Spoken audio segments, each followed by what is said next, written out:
Se você acha que dominar o português jurídico é utilizar de palavras difíceis, você está completamente enganado.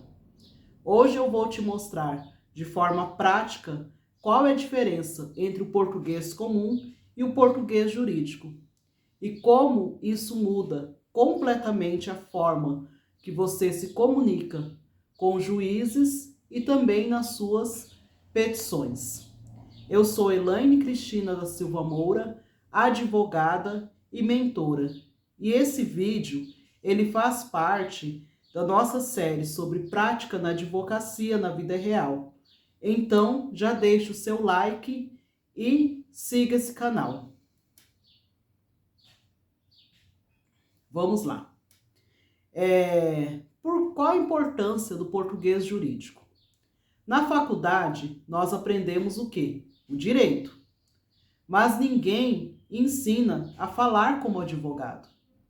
Ninguém ensina a ter a técnica como advogado.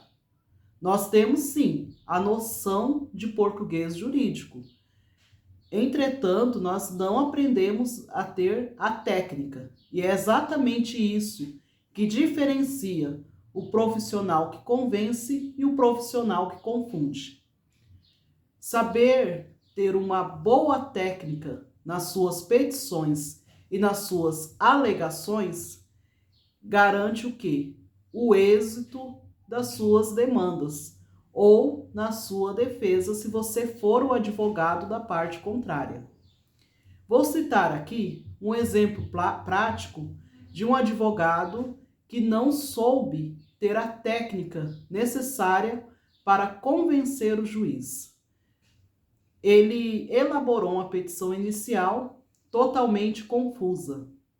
Aí, no decorrer do processo, ele foi o quê? Contraditório na sua impugnação e, por fim, nas alegações orais, ele também fez uma certa confusão. Resultado, isso acarretou o quê? Numa litigância de má-fé, porque o juiz entendeu que aquela ação, os argumentos utilizados naquela ação serviu para quê? Para confundir o judiciário, para levar vantagem indevida. Pois bem, se você não tiver uma boa técnica na sua petição, você acaba o quê? Prejudicando o seu cliente. E isso nós não queremos. Aí, dominar o português jurídico não é sinônimo de você falar difícil. Significa o quê? Que você deve falar de forma técnica, precisa e pessoal. E eu vou citar aqui alguns exemplos na prática entre uma linguagem no português comum e a outra no português jurídico. Vamos lá. Vamos pelo direito bancário, que é uma área, sim, que está em crescimento e as reclamações são comuns nos dias atuais. No português comum, como que você comunica que o seu cliente sofreu prejuízo na sua conta bancária? No português comum, você vai dizer: o banco tirou o dinheiro da conta do cliente sem ele avisar. Isso é o quê? O português comum, a linguagem informal. Vamos transformar essa comunicação no português jurídico. Se você for colocar esta informação em uma petição inicial, na forma do português jurídico, você vai dizer: o banco realizou descontos indevidos na conta corrente do autor sem prévia notificação, configurando falha na prestação de serviço. Notou a diferença? A segunda forma, ou seja, na utilização do português jurídico, uma simples reclamação, ela se tornou o quê? Em um argumento jurídico. Ela trouxe termos técnicos, impessoais e e trouxe o que? A devida precisão, sem precisar o quê? Utilizar de linguagem difícil. Você apenas diz: o banco realizou descontos indevidos na conta corrente do autor, sem a prévia notificação, configurando falha na prestação de serviço. Ou seja, da mesma forma que você explicou o que realmente aconteceu, você citou o quê? Qual foi a falha jurídica da atitude do banco. O exemplo 2. Quando você é advogado do requerido em uma contestação. No português comum, você diz assim: na petição inicial, o autor mentiu, né? Esse é o português comum. Agora, vamos transformar esta informação que diz sobre a falta da veracidade da informação do autor em português jurídico. Você vai dizer: o autor apresentou versão divergente dos fatos. Viu a diferença?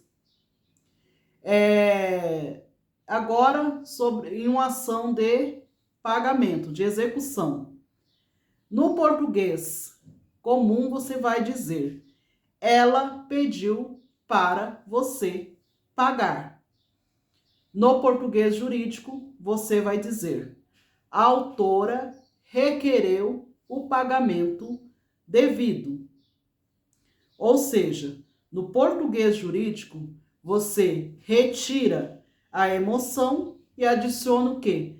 A objetividade e a técnica, transmitindo autoridade, clareza e profissionalismo. Vamos lá, o exemplo 3.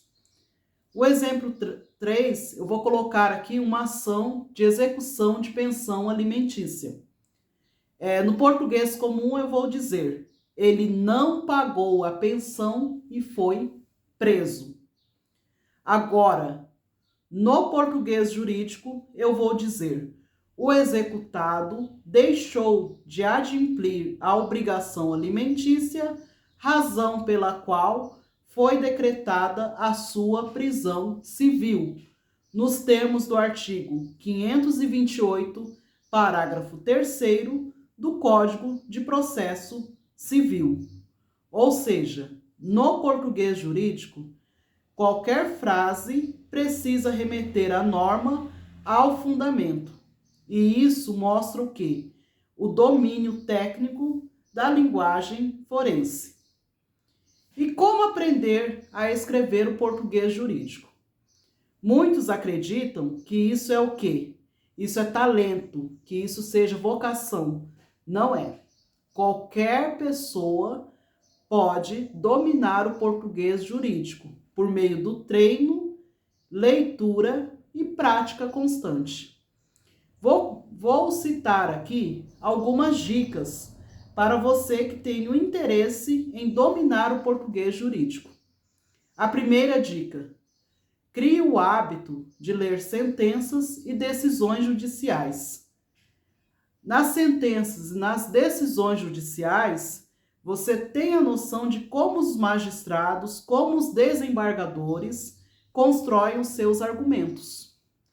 Não basta você apenas copiar palavras da sentença e colocar lá no seu recurso, na sua inicial. Não. Se você ler aquela sentença e buscar praticar a linguagem jurídica, você terá êxito nos seus argumentos. Então, crie o hábito de ler sentenças e decisões judiciais. Uma dica: esses sites de notícias jurídicas geralmente colocam lá a decisão, que é o objeto, né, da notícia, e embaixo, muitas vezes eles colocam o quê? O número do acórdão, o número do processo. Aí o que você faz? Você acessa o número daquele acórdão e você terá o quê? E você vai abrir o documento, né, que está aquele acórdão, e você lê. presta atenção na linguagem do juiz. Se você tiver interesse, você copia o número do processo, entre no Tribunal de Justiça, ou seja, no caso de processo público, né? E leia a petição daquele advogado. Se ele utilizou de uma linguagem técnica, uma linguagem persuasiva, você leia aquela petição e tome como exemplo. Segundo, reescreva petições simples na linguagem mais técnica. Ou seja, se você tem aquela petição, né, que você fez, que você ainda não tinha o domínio da linguagem jurídica, você procure o quê? Reescrever essa petição. E quer uma dica? Em vez de você digitar essa petição, você escreva à mão.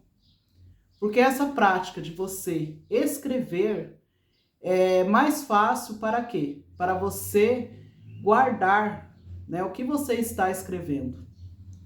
Terceiro, crie o hábito da leitura.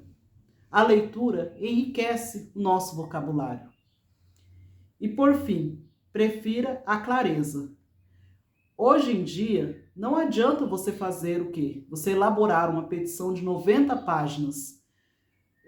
Vamos falar aqui na linguagem comum, apenas enchendo linguiça. Não. Hoje em dia, a petição ela deve ser objetiva, clara e ter o domínio da linguagem técnica.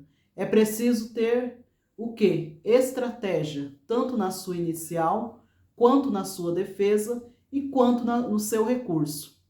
A utilização da linguagem simples, mas com domínio da linguagem jurídica, isso ajuda o quê? Você a convencer.